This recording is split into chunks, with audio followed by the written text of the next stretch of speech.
I think it's undoubtedly true that when you give one individual or a small number of people a huge amount of power without proper accountability, things go wrong. And that's happened here, as it does, of course, in other walks of life. And that's why we do need to look, again, in the round at the plurality rules to make sure that there's proper plurality in the British press. A healthy press is a diverse one. It's where you've got lots of different people, lots of different organisations competing, and that's exactly what we need. But I would add that even if you get the plurality rules right, which I hope we will now do, it's something that my party's been calling for years, none of that really will matter unless you also hold people to account in the media. At the moment you've got the ludicrous situation where you have editors of our national newspapers who make or break the reputation of often innocent individuals in the blink of an eye, judge people day by day, and yet themselves are not held independently to account. In fact, it's even worse than that. If anything goes wrong, the people, guess who decides how the standards in the newspapers should be policed? It's the editors themselves. In no other industry, in no other area of walk of life, do you have people acting as judge and jury in that way, and that needs to stop, that needs to change. So let me be clear about the plurality issue, because this would presumably require sort of percentages and stuff. It would have to be enshrined in legislation. Would you be prepared, will you be sitting down with Ed Miliband, for instance, who's called for the same sort of thing, and working out legislation on this? Well, as I say, I've been calling, my party's been calling for a long time for a change. Let me give you one specific... Sorry, but you need a majority of MPs. Very happy to sit with people. The inquiry which we've set up, the judge-led inquiry, will of course, during the course of a year, produce some ideas about what we should do. And then I think if we can act on it on a cross-party basis, as we did last week in the House of Commons, all the better. But let me give you one specific idea and proposal that I would make. At the moment, you can only apply this test of plurality, whether there's enough diversity in our media, when you've got a business transaction which you've got to examine.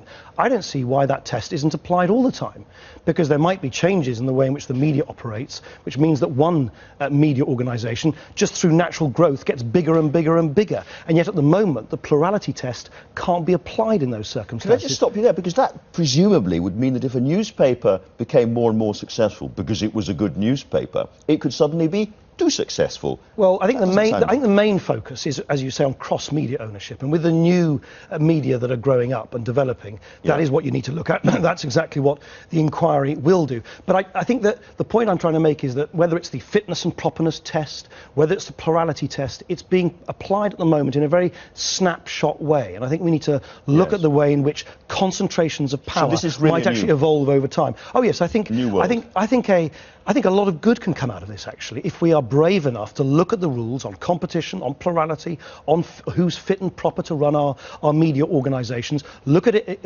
as a whole, allow the inquiry independently to make recommendations, because you don't want politicians to be in charge entirely of these decisions. What about the issue of foreign ownership? Because, the Americans have got very strong rules about people that can control their media. We don't. We don't even have strong rules about whether people have to pay taxes or not. No, of course it's true, as you say, that I think Rupert Murdoch is actually a US citizen because he needed to become an American citizen in order to own Fox News. I think this is quite a complex area because, of course, you can't impose those nationality rules within the European Union. So it's a kind of complex area. Of course, it's a legitimate area we should look at. But I think this key thing of plurality, diversity in the press and accountability, so that you have independent regulation, not regulation which is in the gift of politicians. I don't want to live in a country where politicians feel comfortable with the press. That would be, I think, an absolute disaster. But nonetheless, one where you have independent regulation. But that is very, very difficult, because here you're taking a different line than Ed Miliband, for instance, who says he wants a continuation of self-regulation in the press. You're saying, no, it should be statutory regulation. And I think what a lot of people can't see is how you can have a statutory system that is properly outside the purview of politicians, that politicians can't get at and therefore get at the newspapers. Let's look. Every time there's been a crisis in different pillars of the establishment, the response sensibly has been to give more power to people who are independent of those people who got into trouble. When the MPs got into trouble because of the expenses, what's been the response? To take all responsibility for their pay and pensions and expenses out of their hands and into an independent body. What's been the response after the banking crisis? To make sure the independent regulators regulators. Yeah. I'll give them more power. I don't see why the press should be unique in having, for instance, a so-called ethics committee overseeing how the code of conduct for editors works. Guess who's on it? Only editors of newspapers, chaired by the editor of the Daily Mail. In no other walk of life would you have people acting as judge and jury for their own mistakes. We've talked about politicians, we've talked about the press, we haven't talked about the police. There is a perception that the police have frankly been on the take from the bottom to the top.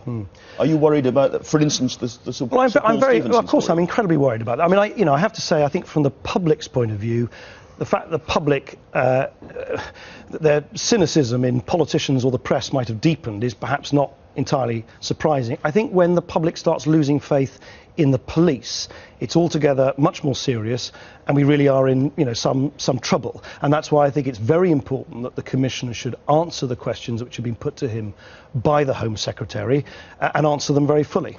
So, when you say the Commission, you mean Sir Paul Stevenson? Sir Paul Stevenson, correct. Yeah. And you think his position and that of Mr. Yates and the rest of them tenable still? Well, I'm not going to sort of judge them now until they've given the reassurances and answers to the questions which have been put to them. They are very serious questions, and they need to be answered very fully and very seriously by them.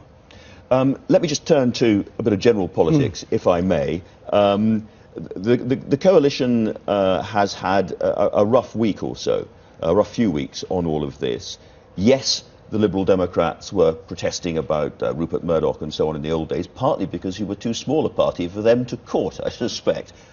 How uncomfortable or comfortable are you with the way Mr. Cameron has behaved over Andy Coulson? You sit next to them. Did you actually say to David Cameron yourself, you should not employ this man? Well, look, our anxieties as a party about the hacking allegations, about Mr. Coulson and so on, were, we made them very publicly before the election, so no one shouldn't come as any surprise that we came at this from totally different standpoints. The Prime Minister has explained why he gave Mr. Coulson what he calls a second chance.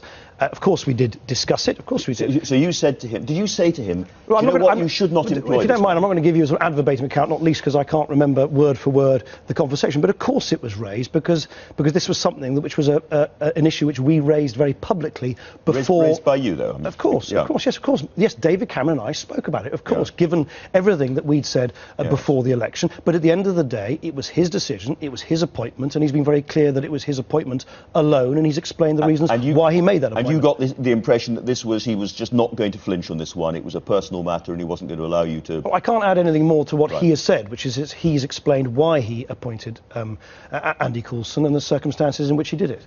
And you've had, Vince Cable, your colleague, got into terrible trouble, lost a large part of his job for saying that he was going to war on Murdoch. He must now feel vindicated, and you must be asking yourself why he was, booted out of that part of his role. I don't think it's about, the feelings of one politician or another. This is a major crisis of public confidence in yet another pillar of the establishment. We've had banking crises, MPs crisis, and now a complete crisis, a total collapse of basic decency and values in the way in which the press or parts of the press conduct themselves. And I think what we need to do is make sure that we get something good coming out of all of this, which creates greater distance between politicians and the press, gives less power to people who act unaccountably, and make sure we've got a healthy, free, plural, accountable press. Do you think that you really had enough influence at that early stage in the coalition? Think of the Andy Coulson stuff on the health service and many other issues where you seemed to have a deal that looked relatively equitable, and yet as things have turned out, the Conservatives have been able to brush your party slightly to one side. I don't agree with that at all. If you actually look at the things that have happened, for many people in this country, whether it's taking hundreds of thousands by next April, over 1 million people out of paying income tax altogether, a Liberal Democrat priority, whether it's giving more money to children from disadvantaged backgrounds, new entitlements to young toddlers for free childcare, sweeping away a whole barrage of authoritarian, illiberal legislation which eroded our civil liberties, renewing and refreshing the way we do politics. All of these things are Liberal Democrat. I mean, if you speak to some people in the political spectrum, they either say the Liberal Democrats have got too much influence in the government or the Conservatives have. I think that's the nature of coalition. Do you think that the events of the last 2 weeks have changed the nature of the coalition, relationship of the coalition? I think it's changed fundamentally the way in which the political class and the media class will interact with each other, and hopefully it'll create much greater transparency and accountability in the way in which that happens. It really cast a spotlight You were charmingly on a very not answering quite the question well, I asked you, which was what about relationships inside the coalition? Has that changed? Look, relationships inside this government, as in any government, evolve all the time. But what has happened over the last 2 weeks changed it? Over the last 2 weeks, I think a sharp spotlight has been cast on a very murky part of the British establishment, the interaction between politicians, the press and the police. And I'm a liberal who passionately believes in transparency, accountability, openness, and I think that is now being improved, or will have been improved, because of the events over the last 2 weeks. And you are prepared to, from where you are standing, those relationships, the summer lawns that we were hearing about, the Conservative Party, Rebecca Brooks, the Murdochs, the Labour Party, Rebecca Brooks, the Murdochs. That was unhealthy. That had to change. Yes, I've always been a staunch critic of what I thought was the tendency of the two larger parties, the Labour and the Conservative Party, and by the way, the Labour Party did this ceaselessly during their time in power, to constantly sort of fall to their knees obsequiously towards very powerful vested interests in the media. That I hope will now change. But can I just add one thing? If anyone had any doubt about the fundamental judgment of this coalition government, of Liberal Democrats and the Conservatives, to deal with another big crisis, namely the crisis in our public finances, just look at what's happening across the Channel. I was about to ask you about this. It's very important, this. Look at what's happening in the United States about the wrangling on the debt ceiling there. I wish it were otherwise. I wish we didn't have to take a lot of these difficult decisions. But surely there can be no one left now who agrees that the fundamental decision, which was the biggest decision of all, which this coalition government took, that we needed to yank the country back from the precipice and into an area of greater economic safety, was the right one to take last year. If the Murdoch story hadn't happened, we would be talking about nothing except what was going on in the Eurozone and in America. Yeah.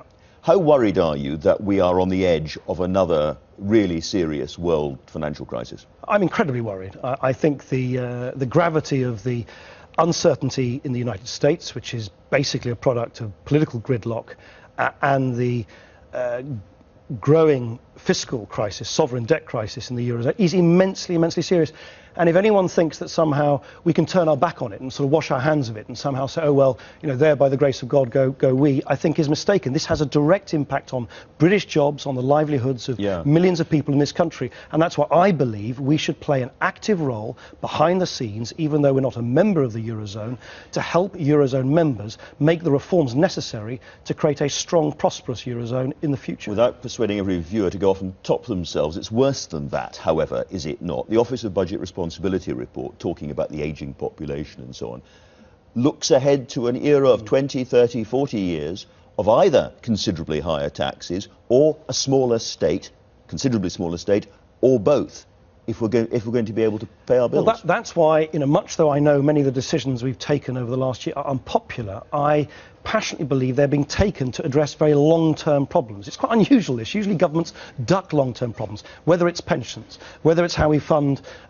public services, whether it's the balance between tax and spend, how we deal with the deficit. These are very big decisions we're taking now, because I think we've realised as a coalition government, if you don't sort it now, and here's the simple truth, it is our children and our grandchildren who will who will be the victim of the mistakes and the failure of this generation to sort things out. Two very quick final questions. What, in essence, does Rupert Murdoch have to say to the House of Commons on Tuesday? Oh, I think he needs to come absolutely clean about what he knew, about what his senior executives knew, and why this culture of industrial-scale corruption, and so it is alleged, appear to have grown up without anyone higher up in the food chain taking any real responsibility for it.